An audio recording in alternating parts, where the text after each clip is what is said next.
This choosing beggar claims to be homeless and in need of feeding his grandchildren, but when the driver of this car hands him food, he gets mad instead. It's only until they turn the corner that the truth is revealed about this choosing beggar. Happy birthday, today's your birthday, on with the revamped show. In the story is CB, choosing beggar, me, myself. I think that might be obvious. So I was browsing an online local marketplace, Gumtree, looking in the pet section for a rabbit hutch. I was scrolling down the pet section when I saw a picture of a frail looking black cat with the title, "Need Gone ASAP Moving." I couldn't ignore this despite not looking for a cat. There have been so many horror stories about people picking up free cats from Gumtree to use as bait in dogfights. I clicked on the picture and the listing said something along the lines of 10-year-old female cat free to a good home, moving in 5 days and can't take it with me. They had a phone number on the website, so I quickly composed a text. They responded pretty much instantly, and the exchange went something like this. "Hi, I was wondering if anybody has taken your cat. If they haven't, I'm able to provide her with a good home." "No, they have not, and we are moving in 5 days. Blunt reply, I thought. No questions or response to me having the cat. Okay, well I could come and get her this evening, or I could wait until moving day if you wanted some more time with her. It's up to you. She'll have a nice life here. I have another elderly black cat she can play with. What food is she on?" "Come get her tonight." Inserts address. "It doesn't eat cat food, we just feed it chicken and things." Okay, see you around 5 PM if that's okay. Is she up to date with flea or worm treatment and vaccinations? "Yes, 5 PM and yes it is." Okay, see you then. About 3 hours go past and I get a text from her. Bearing in mind this cat was listed as free to a good home, and the fact that cats, at least in the UK, usually don't sell unless they're a designer breed, as there are so many unwanted strays already. Kittens can make 30 to 50 pounds, but cats, usually nothing.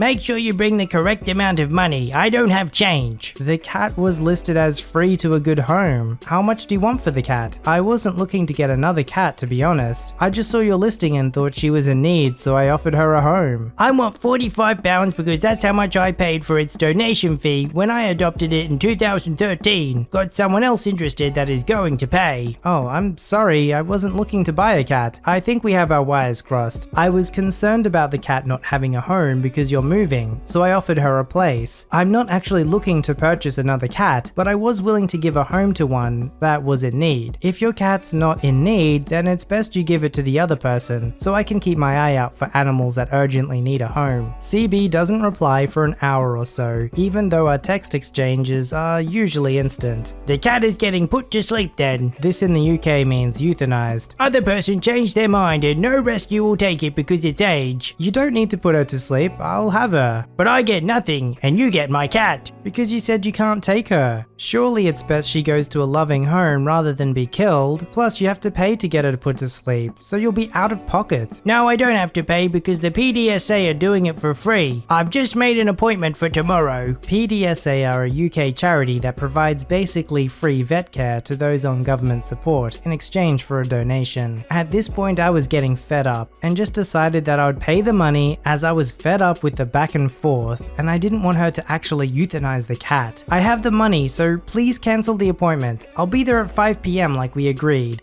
"Okay." I turn up to their home at 5 PM on the dot. I've brought a cat carrier with me as I'm not expecting she will come with anything. I am greeted by a rough looking woman in a house that smells like and has no carpets, just bare stained floor. The walls were yellow from nicotine and there was a punch mark in the living room door. I can hear dogs barking from the garden. Despite this, I'm polite and I'm led into the living room where the cat is asleep on the sofa. There is a cat bed in the corner which has a mother cat in feeding about 6 to 7 tiny baby kittens. I sit down to stroke her, during which I see 2 more cats stroll in the living room, one obviously heavily pregnant, although these cats seem a lot younger and healthier than the one I was taking. I thought it was odd as she said she was moving in 5 days, but there was no evidence of packing and there was several paint pots that had been tested on the walls, as if they were in the process of redecorating. Anyway, I paid £50. I only had 2 £20 notes and a £10, so I just gave her that. She then had the audacity to ask if myself or anyone I knew would be interested in a kitten for £60. I said no. I scooped up the cat and got the heck out of there. I realized in the car that the cat was infested with fleas. I didn't know what to do, but I have 3 small children, so I couldn't risk a flea infection in our house. Instead, I put her in the summer house in the garden, which has a sofa, pillows, blankets, etc. in, and let her spend the night in there. In the morning, I took her out and have since completely fumigated it. I took her to the vet, who treated her for a number of problems, including fleas, worms, severe malnutrition, she weighed half of what she should, burn marks on her belly, which the vet described as looking like they were done with a cigarette, a severe heart murmur, overbreeding. The vet said it was apparent that she had been used a significant amount of times to have kittens. The vet also told me the cat wasn't 10, but about 17. The vet took the details of the woman who I got her from, as he said he was going to report her, as he'd never seen a cat in this bad of a shape. A hefty vet's bills later, and we were both home. She loves her new life here, and has really come out of her shell. She loves her cat friend. I don't know how long she has left, and the heart murmur is pretty bad. The vet said it wouldn't have got to this stage if it was detected and operated on much sooner. But for now, she is loving life. A happy ending to this story about a piece of crap CB. Okay, so that crazy cat lady obviously had some kind of scam going on. She must know all the little details to put in there. Like, for example, saying that she's giving away the cat for free so it gets lots of people's attention, especially those who are like, well, this cat needs a home, and they don't want to see it go to a bad place. I also doubt there was anyone else interested in paying the money. It's like she's farming cats from her house. It's kind of creepy. You'd think if enough time goes on that enough people are going to report her and she's going to get found out. I can't imagine something like that is legal, but I'm not sure. If you know, let me know in the comments below.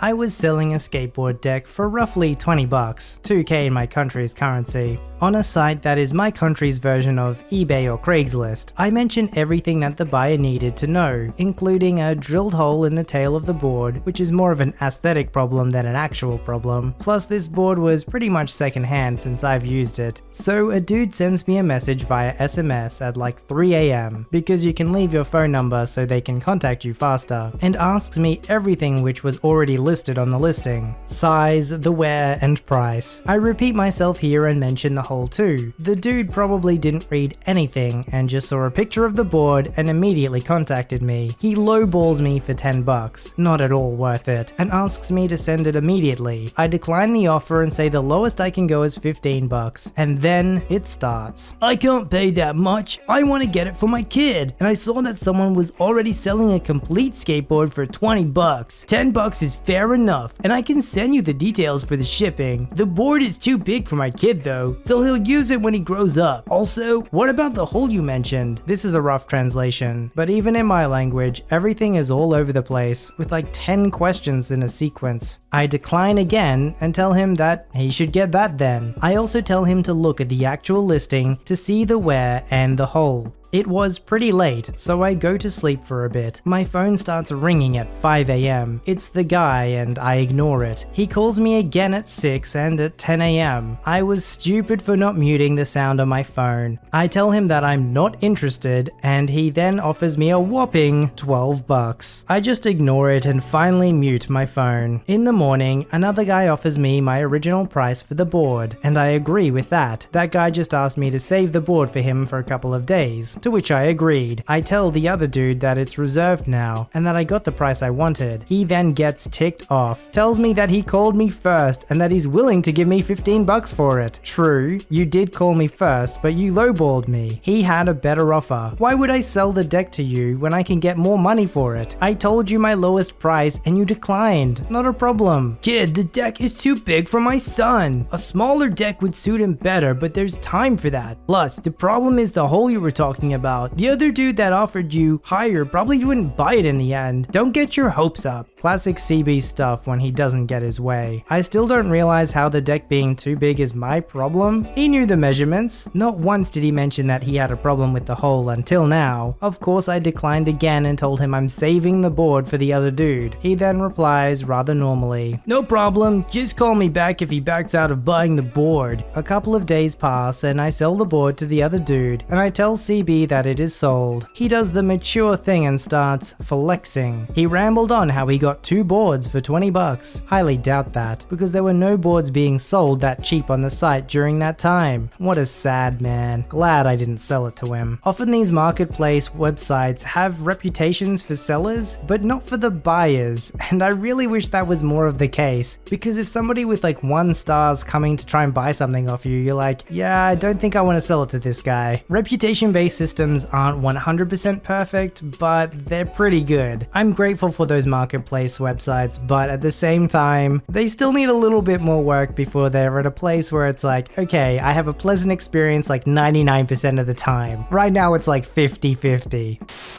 While waiting in my car to pick my husband up from work with our almost 2-year-old son in the back, a random guy waved at me for my attention from the sidewalk. I rolled down my passenger side window, the one nearest him, and he immediately started thanking me profusely for acknowledging him. Okay? I got a feeling where this is going, so I'll preface by saying that if anyone begs me for money, I have a personal policy that I will never give cash. I've been conned one too many times, but I'll always give out water and/or snacks. With a toddler, I usually have those on hand. He gives me one of the many creative stories I have heard over and over. We have quite a few beggars in our small town. This time, it's that his grandchildren are starving and he needs some food for them. He seemed surprised when I immediately said, okay, here you go, and handed him 2 granola bars. These are the overpriced toddler superfood granolas too. I try to get the good stuff for my son. The man shakes his head and says no, that he wants to get his children some bologna and cheese, and if he can save money to buy them food, they won't starve. I told them all I have are these granolas and hand them to him out the window. He asks again for money, and I say, I don't have cash on me, but these will keep them fed until you can get them some bologna. I wish him well and say that I hope this will do for now. The beggar man looks me dead in the eye and says, no, it won't. Then he turns around and takes the granolas with him. Whatever, I tried. My husband gets in the car and we leave. As I rounded the corner, the beggar man is walking up to the crosswalk as we approach a light. He doesn't see us. I watched him toss the granolas as high as he can into the air and keep walking up to the light. He seemed really annoyed. I was too. I couldn't believe not just how ungrateful, but the audacity to waste good food and litter. So I pulled my car over into the parking lot at the light and got out.